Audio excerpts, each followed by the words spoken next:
Hi, everyone. This is Gail Carson, and my guest today is Holly Lichtenfeld. She's an entrepreneur and business professional and has worked at multinational companies ranging from Morgan Stanley to Levi Strauss, owned her own successful marketing company, and co-founded Clean Well Company.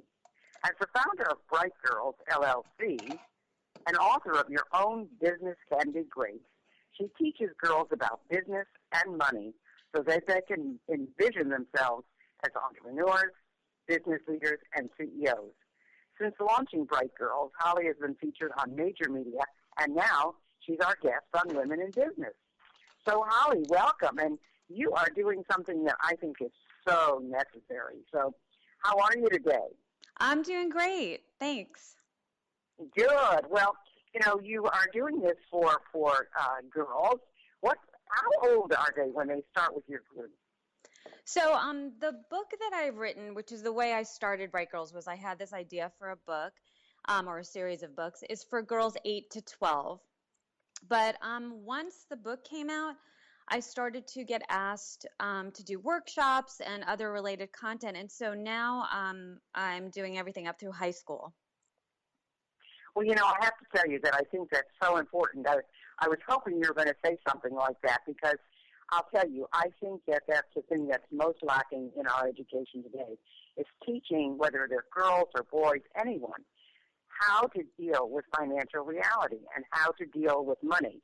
And so I think it's so important what you're doing because it really gives them a tangible feeling to what is supposed to be part of their culture. So why don't you tell us, first of all, what is the mission of Bright Girls? So my focus is on girls 8 plus, and it's to give them an open mind to understanding what entrepreneurialism in business is, as well as personal finance, so that they can envision themselves as business leaders, CEOs, entrepreneurs, and also be in control of their own personal finances. So those are the areas that I focus on. Well, I think it's so exciting because when I went into business, which was way back in 1959, people, first of all, women didn't go into business. There were few, but most of the people I dealt with were men. And I have to tell you, now it's so prevalent that young women want to open their own businesses. I'm not sure they all understand what's involved or realize, especially if they have worked in corporate America and they've had many services provided for them. I don't think they all know exactly what that entrepreneurship entails. But, you say that you focus on girls, and as I mentioned, I thought it was important for both boys and girls. So how come you decided on girls, and what about the poor boys? I mean, it's important for them for business and finance as well, isn't it? Absolutely. And I'm a mom. I have a boy and a girl, and it's important for both of them. But when I started writing this, to be honest, I was thinking I was going to do it for boys and girls. And then I started to look at the data, and we feel like, and there is starting to be more women involved in business, but the data is still there that shows that, for example, women-owned businesses make 25% of the annual revenue of male-owned businesses. It's like women-owned business on average are $150,000 to $625,000 for male-owned businesses. Also, the most recent data on this show that between 2013 and 2014, women-owned businesses were flat and male-owned businesses increased by 21%. And then when I look at the data Why do you think that is, though, Holly? Why do you think that is? There's an array of things. I'm digging more and more into the research. A lot of it is the type, the money one, the average income is the type of businesses women go into are not the things we're hearing about. The STEM businesses, science, technology, engineering, math, construction, even that area, those are higher paying businesses. A lot of time women tend to go into more service businesses, and then they also don't have a mindset of growth. They're maybe just doing it to replace an income. They think about it in a smaller way, and this also proves out it's harder for women to raise money. There are some funds I'm looking at now, VCs, who are starting to strip out when they get pitches what gender it's being pitched by because they were finding that they were giving more money to men. So there's lots of issues, and actually one of the things I do is look at those, and then I try to figure out how can I help young girls to think about things differently. So by the time they become women, we break down some of those barriers. And there's That's another so one. interesting. Yeah. Yeah, That's absolutely. really interesting. And then Because, another, oh, sorry, go ahead. no, that's all right. Go ahead.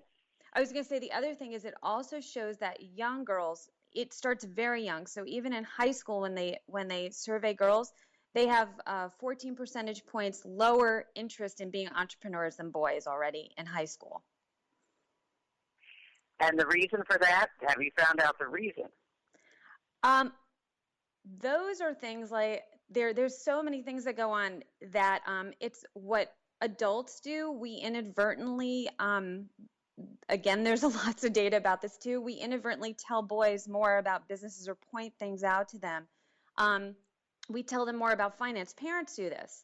And so we don't open those doors up for the girls. So that's one of the things where I was saying I try to look at what can I do to change this. So I focus a lot on getting role models in front of girls, featuring young women, older women who are successfully doing businesses so they can see that it's a place for them.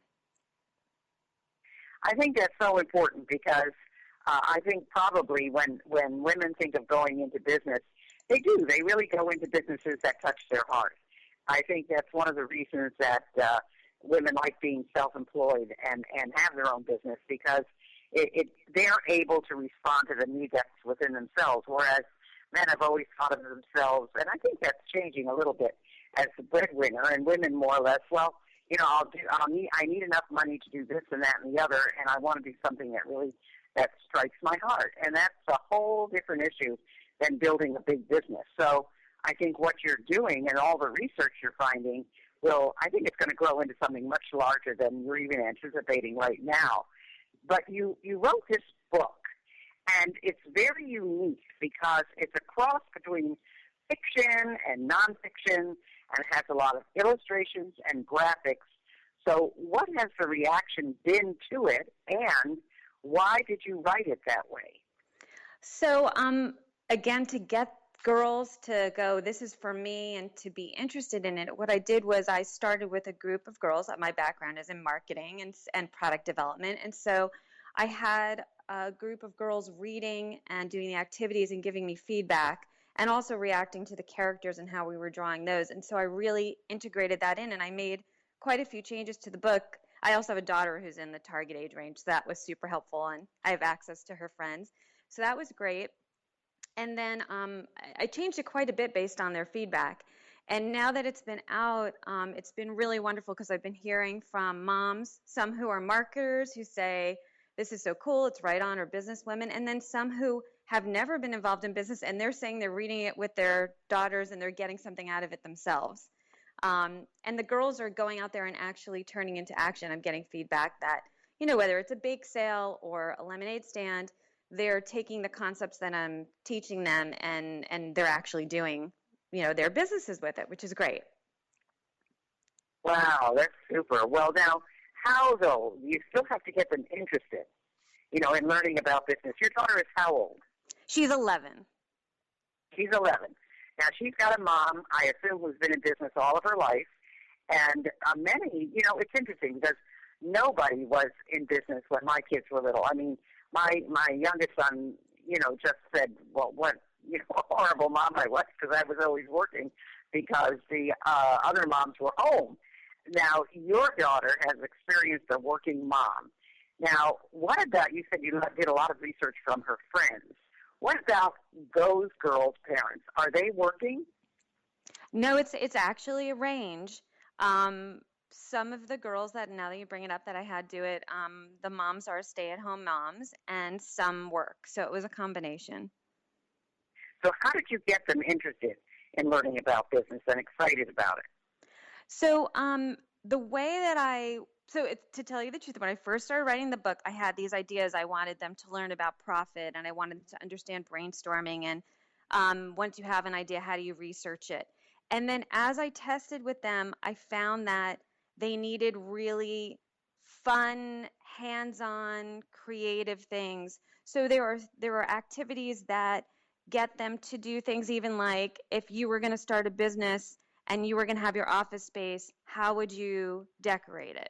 So some of those softer things, or if you're going to do a survey, what would you, things that I found that they got really interested about. So then they were excited about writing their own survey. Um, so there's some artistic, because, that's a wonderful thing about girls and women, not everyone, but a lot of, especially girls, are very creative.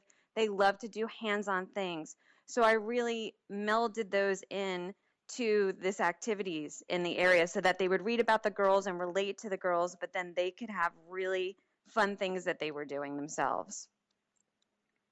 Well, that's great. I can see where they would be interested in developing a survey, because that envelops their creativity, and then they can do it on anything they want, and their imaginations can run wild.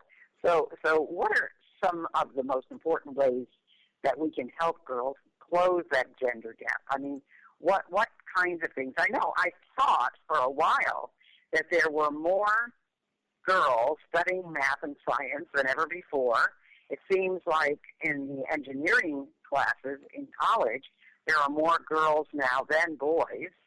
And even in law school, there are more girls than boys. I should say more women than men, really, at that age. So what is the thing that's closing the gender gap now? Well, there's a few areas that I'm focusing on. I do talks with parents, too, about how they can kind of empower the girl, I call them the girlpreneurs in their lives. And one is really simple. It's this idea of mindset.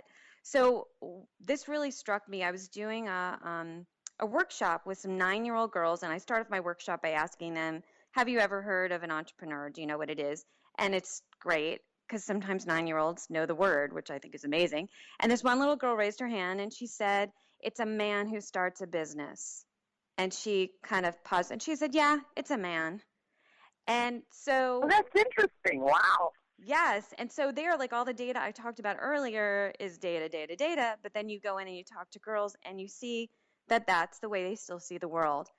So by simply helping them to understand that this is a role for them, and that there's a place for them to do this, and there are other girls and women doing this, will start to change that. So we as adults in their lives can look for opportunities to point that out to them. I do blog features of I say women from girls from 8 to 128 doing all different cool things. And that way you can find something that they might find interesting. Is it a girl who's doing something in STEM, or a woman, or are they doing it with animals? A lot of girls are very passionate about animals.